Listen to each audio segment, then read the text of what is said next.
à Christian Avocat, qui a siégé longtemps dans cette Assemblée.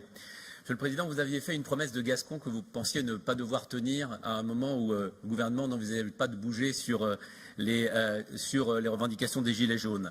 C'est tellement vrai que le 11 octobre dernier, vous nous avez fait voter non pas une baisse, mais le maintien des taux, ce qui montre bien qu'il ne s'agit pas là de mettre en œuvre un engagement politique de principe, mais de répondre à une promesse que vous avez faite opportunément. Alors on pourrait être tenté de faire comme vous, de faire semblant que cette mesure ait un impact, de faire semblant que le pouvoir d'achat des Auvergnats et des Rhône-Alpins serait réellement concerné par cette mesure. Pourtant, cette mesure fait deux victimes collatérales.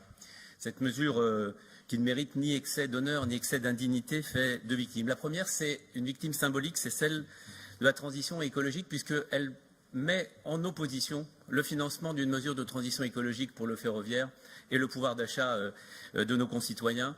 Et ceci, c'est une mauvaise mesure. Un mauvais signal. Et puis elle fait une deuxième victime, c'est quand même le respect dû aux personnes.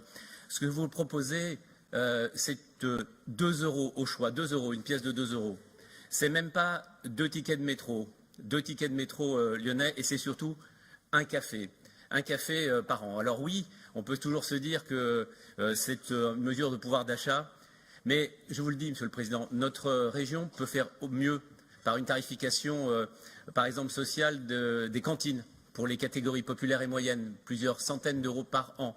Elle peut faire mieux avec des billets TER à 1 euro que cette mesure qui... Les Gilets jaunes ne demandent pas l'aumône, ils demandent des mesures de pouvoir d'achat. Et c'est la raison pour laquelle nous, avant de présenter nos propositions, nous ne voterons pas cette mesure.